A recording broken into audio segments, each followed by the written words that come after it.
फारिया कामयार के पास आती है और आते उसके गले लग जाती है और रोना स्टार्ट कर देती है कि मेरी माँ के पास वक्त बहुत ज़्यादा कम बचा है, प्लीज़ कामयार मेरी हेल्प करो। अब ये कामयार उसे कुछ कहता ही नहीं है कि पीछे से आयरा भी आ जाती है।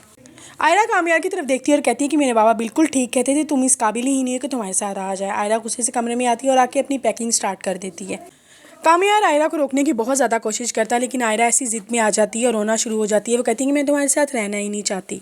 वो गुस्से से वहाँ से निकल जाती है और सीधा इरफान साहब के पास चली जाती है। वो कहती है कि बाबा बिल्कुल ठीक कह रहे थे कि आपने जो भी कामयार के बारे में कहा, मैं उसके साथ अब नहीं रहना चाहती। उसके बाबा आगे से जवाब देती हैं कि तुम्हें परेशानियों की ज़रूरत नहीं है, मैं ज़िंदगी के हर कदम पे आयरा तुम्हारे साथ हूँ।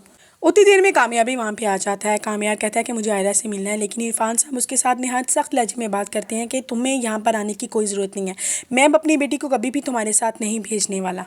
पीछे से आयरा की अम्मी की ज़ोरदार चीख की आवाज़ आती है। वो कहती है आयरा प्लीज़ जल्दी से आंखें खोलो। इरफान साहब फ़ौरन भाग के उस तरफ जाते हैं, देखते हैं कि आयरा ज़मीन के ऊपर बेहोश पड़ी होती है। वो जल्दी से आयरा को उठाती है और साथ ही हॉस्पिटल लेके चले जाते हैं।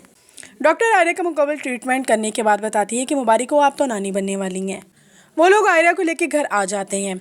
फिर आयरा की माँ इरफान साहब को कहती है कि आपको कम से कम कामयार को बता देना चाहिए। आगे से इरफान साहब भड़क जाते हैं। वो कहती है कि मेरी बेटी मेरे पे बोझ नहीं है, मैं उसे कभी भी कुछ नहीं बताने वाला।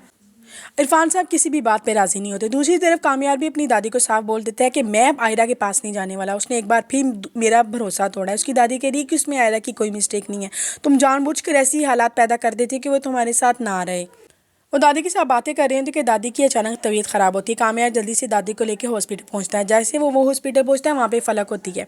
फलक की दादी के साथ बातचीत होती है। उसकी दादी उसको कहती है कि प्लीज़ तुम आयरा से बोलो कि एक बार वापस आ जाइए और सारी गलत फहमियाँ दूर करे। लेकिन फलक उसे बताती है कि आयरा तो पाकिस्तान छोड़ के बाहर के मुल्क शिफ्ट हो रही है, क्योंकि बाबा नहीं चाहते कि आयरा पाकिस्तान में रहे। इसी तरह वो पाकिस्तान रहेगी तो उसमें बहुत ज़्यादा टेंशन होगी और आने वाले बच्चे के ऊपर भी बहुत बुरा असर पड़ेगा।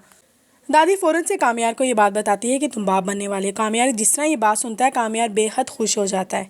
वो जल्दी से दादी को घर छोड़ के आयरा के पास जाता है, लेकिन आयरा घर पे नहीं होती। वो तो एयरपोर्ट के लिए निकल चुकी होती है। वो देखता है कि वो अपने बाबा के साथ एयरपोर्ट पे खड़ी होती है। वो जल्दी से आयरा को आवाज़ देता है। आयरा जैसे उसकी तरफ देखती है, वो बेहद परेशान हो जाती है। वो उसके पास आता है और उसे कहता है कि प्लीज़ आयरा, अब लास्ट टाइम मुझे मौका दो, मैं तुम्हें बहुत ज़्यादा खुशियाँ देना चाहूँगा। आयरा फिर उस पर एक बार ट्रस्ट कर लेती है और उसके साथ जाने का फ़ैसला कर लेती है।